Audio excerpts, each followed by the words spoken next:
It's a bright and beautiful morning right here, the morning after. I mean, yesterday was just a roller coaster of emotions, ups and downs, here and there, wondering about our lives. And you know, the thing about death, it's a leveler.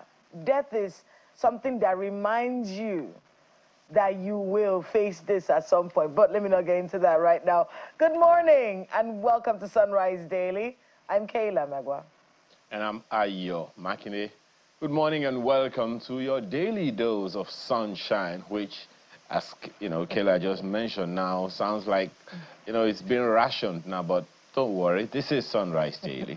And let's get into some of the issues, you know, this morning. The issue around the death of former President Buhari is not going to go away just yet, and that's part of the trending issues, the current events we're tracking for you this morning. And with us this morning to do that is Dr. Samuel Ayetutu, who is Chairman, NIPR Lagos chapter. He joins us right here in the studio. Good morning, and thank you for being here. Good morning, Ayo. Thank you for having me. Well, you just heard my colleague talk about the roller coaster of emotions that's started, you know, since Sunday when the shocking news came round of the passing of former President Muhammadu Buhari. But while a lot has been said and done, there is the fact I just saw a writer, you know, talking about the fact that most certainly a lot of the things that the president did would be remembered.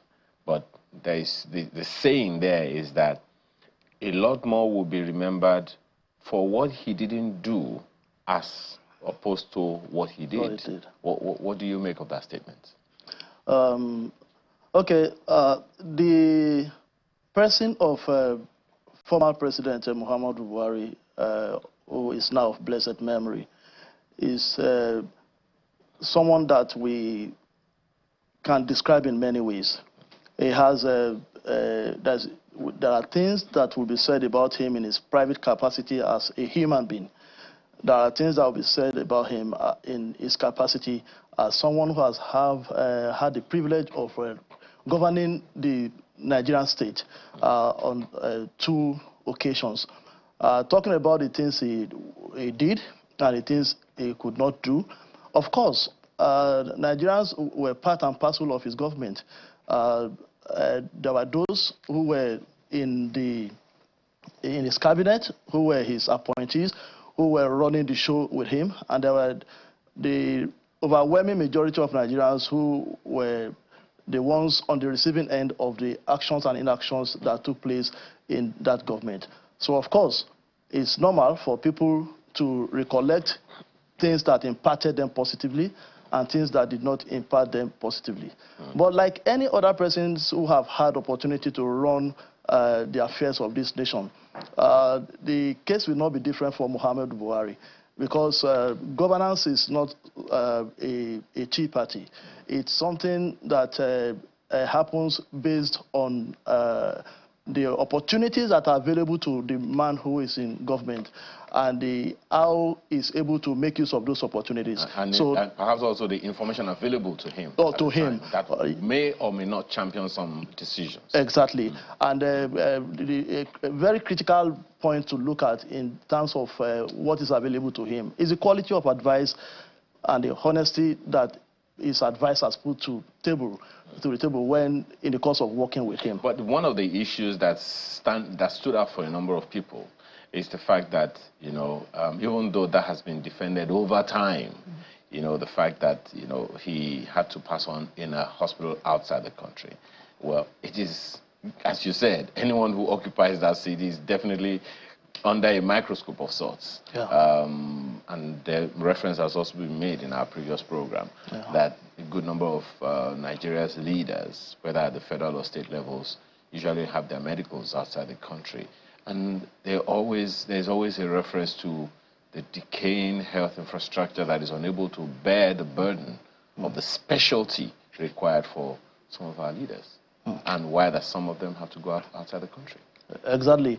When it comes to Nigerians making use of facilities abroad, whether in the medical area or in the area of education or any other things that come to mind, regardless of whether the person is in government or a private citizen. There are reasons why that happened. But the issue is, as a nation, is it dignifying for us that we have to be running helter-skelter in other countries to seek services that, in some cases, our citizens are the ones providing them abroad? That is not something that I think many Nigerians have been happy with. And it is normal for people to put the blame at the doorposts of those who are running the system, because government controls the destiny of the people. I say to people that after God, the most important person is that person called government.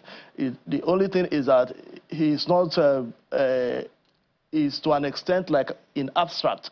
But the real thing to talk about here is that this narrative around why former President Buhari had to pass away in a foreign hospital provides us with yet another opportunity to look at what is wrong with us. How come we have been able to throw a lot of energy behind ensuring that we are able to refine our petroleum products here in Nigeria, and we now have Dangote refinery? Why can't we throw that kind of energy behind ensuring that we are able to have world-class hospitals spring up? Hospitals and institutions, institutions of higher learning, research, and all of those. Yes, of course. Most certainly, I hope that there are other private sector people like Dangote who would also want to invest in those areas. There are a number of other issues, Dr. Adetutu. So there is this other news making the rounds about the reduced visa validity for Nigerians, particularly between the U.S. government and Nigeria, you know, as a nation. And then there's still some rumors making the rounds about Nigeria's visa relationship with UAE as well. But let's start with that one of the USA. The reasons given: number one, that Nigerians overstay their visa regulations, and number two, that they don't have enough information by Nigerians for them to be able to do their background checks and all of those things. How much of that is government? How much of that is us? Okay. How much of that is government? I will say that not much of that is government. Because if I approach the consular office and I ask for a visa, I say I'm going to the US to spend a week or two for a conference, and I choose not to come back, that's not about government. Some people may want to say that it's about government because government have given me reasons to want to elope because the situation here is not that comfortable. But we are over 200 million people. So what's the number of Nigerians that are overstaying their visa time abroad and giving the country a bad name? So that is why I would say that for me, it's not much about government. Individuals have their plans, they have their travel plans, and they should, in my own opinion, go about it in such a way that they don't end up making those countries label Nigerians as people who will always overstay their visa. And when we talk about the issue of accessing their details, a lot of people have information that are not consistent with their actual record.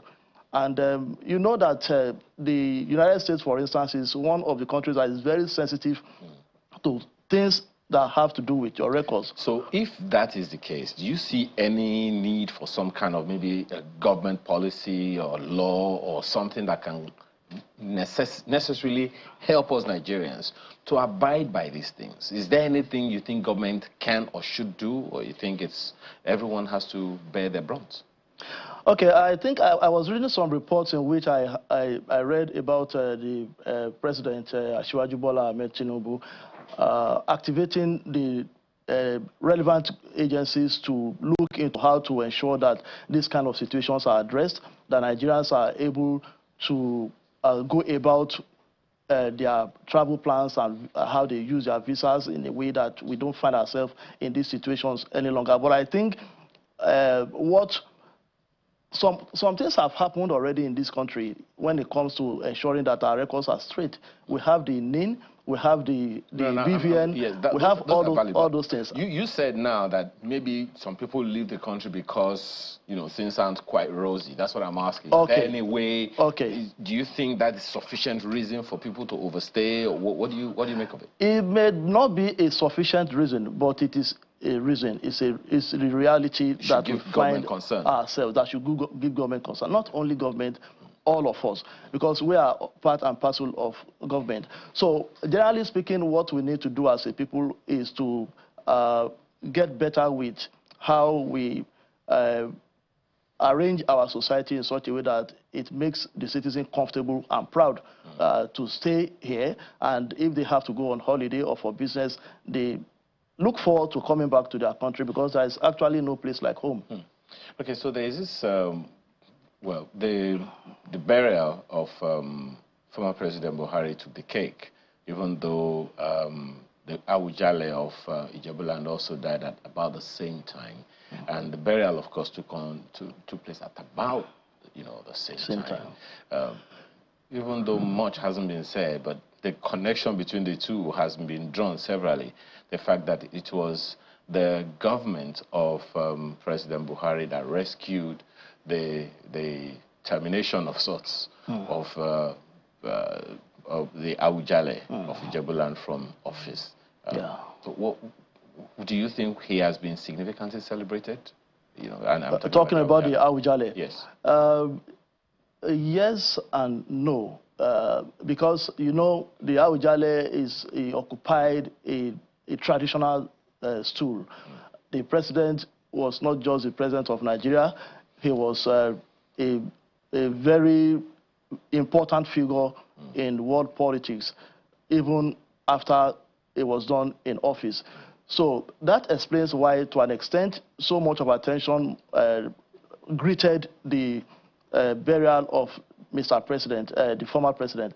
But notwithstanding, there are certain traditional rights and processes that must be observed. Those rights and processes have been taken care of in the course of laying the late Awujale to rest, laying his body to rest. But essentially, it is interesting that they had the history of one rescuing one from losing his the throne, and then the history of passing away almost the same time. So that's a human angle to it for me. Okay, so one last one. Tell us about this upcoming PR Day. Fantastic. So today it's not upcoming. Today is World PR Day, 16th of July, 2025. So every 16th of July is World Public Relations Day.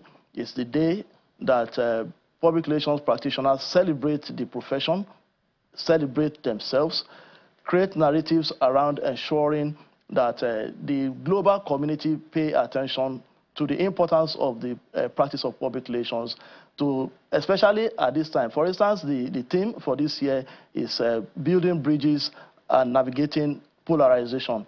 So that theme is very apt at a time like this, when both at local and international level there are hostilities, there are countries bombarding one another with bombs, leaving many vulnerable people at the receiving end.